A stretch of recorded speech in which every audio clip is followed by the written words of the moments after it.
Ahamamuktada mayamutara muksari loinana channel asina ngasi thagatsagadoriba video se ayhana mamangda video ama thagatsakiba laiki madude akhoi sor gi matungina akhoina tumhogolpada karam khongna hana thagani gaina adumaina ama semkiba laire aduga haipet manarap oina ngasi aini semjagadoribsina akhoina kariguma thaba ama sathokpa matamda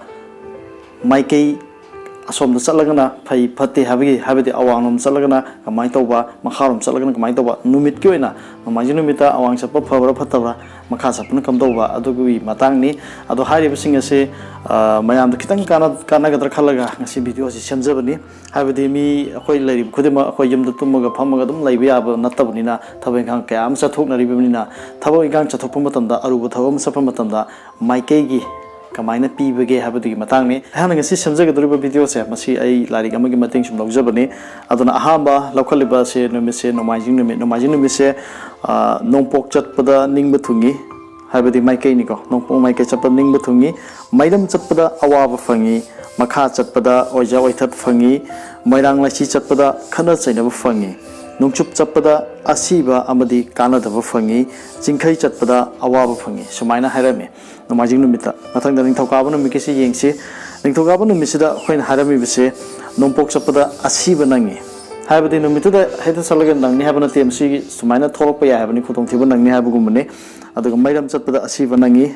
asiba nang base mairam su nongpok su anipi aduga makhat chatpada ikai khumnaba fangi moirang laisi chatpada ikai khumnaba fangi awang chatpada oja oithak fangi jingkhai chatpada asiba nangi nungchup chatpada apha apun nangi kobru laisi chatpada apha apun nangi sumai harame thoka bagise sina harame bise thani ga ahlam singna adugumba iram I shallaga thamamba adugumani adana haire bise da koina thaba aruba am chatpa taragadi karigumba aruba thaba am chattoroba lairagadi numit yengnaraga chanarame thani ga ahlam singna adugi matungina ni ado mathangi se lepak pu numit lebabu numit se harame bise nongpok chatpada awa ana nangi mairam chatpada awa ana amadi maithiba nangi adi makha chatpada ningba thungi moirang laisi chatpada khatnaba nangi nongchup chatpada oja oithak fangi aduga kobru laisi chatpada ningba thungi awang chatpada asiba nangi jingkhai chatpada asiba nangi suma harame lapa pu numit kije mathangi sina himsa kaisa ge numise nongpok chatpada ningba thungi mairam chatpa awaba fangi makha chatpa asiba nangi moirang laisi chatpa awaba fangi makha chatpa awaba oi amadi aremba oi nungchup chatpa apha apun nangba oi kobru laisi chatpa awaba nangi awang chatpa aremba oi jingkhai chatpa oija oithak phangi sumai harame mathangda sagolja numit yokpujai kariguma masum ningjingjage madudi aibu pokpiba aigi ipa hojikti laikhidre makse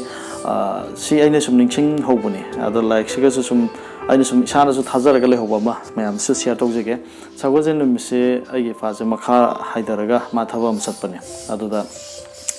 BP stock tawki makharom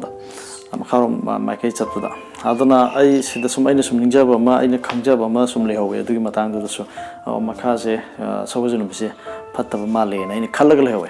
adu BP stock tawbudigi adumaina matang phana kuina ma je naraga dum leire paralyze tawraga aduga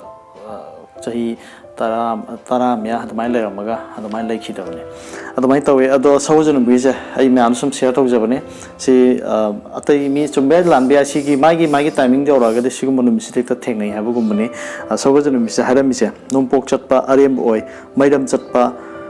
chanaba fangi aduga makha chatpa arem oi awaba fangalli moirang laisi chatpa apha apun nangi nungchup chatpa ikai khumnaba fangi kobru laisi chatpa ikai khumnaba fangi awang chatpa lan fangi jingkhai chatpa awaba fangi sumairame mathangda irai numit sta harame ja nongpok chatpa ningba thungi mairam chatpa nungaiba fangi makha chatpa oijaba fangi moirang laisi chatpa apha apun nangi aduga nungchup chatpa aremba oi kobru laisi chatpa amangba oi awang chatpa aremba oi jingkhai chatpa marup unaba fangi si irai numit kini harame base mathangi sina thangju numit se maikei si kamai hai yengse nongpok chatpa aki akhang nangi mairam chatpa awa ana nangi makha chatpa oijaba fangi moirang laisi chatpa awaba fangi nungchup chatpa ikai khumnaba fangi kobru laisi chatpa lan fangi awang chatpa machak baran fangi jingkhai chatpa mai pakpa oi sumaina thangju numit ke pirame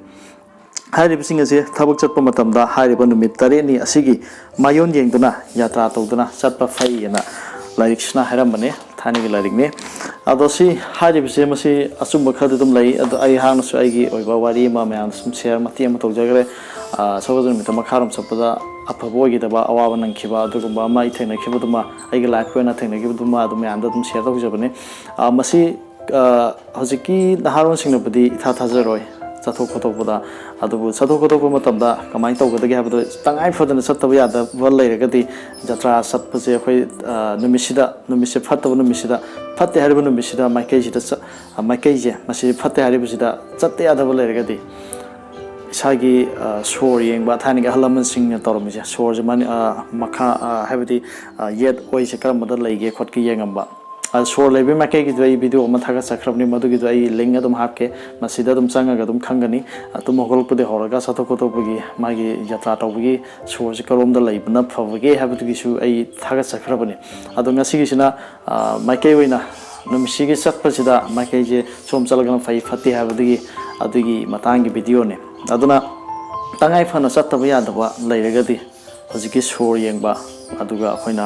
चथोमदाइदा लैंथौ खोइरमदना खोतना चथोकपा अदुगुंबा खरा अदुम लै मदुगुंबा मयामदा तौरगदी अदुम खरा मखैदि अदुम फगनी हाइदना मयामदा हाइजगे हाइरिबसिदा सिमंगना फत्ते खोतेना हाइरगा मयामदा पाखतपा अमदि फावबा याय अदुमपु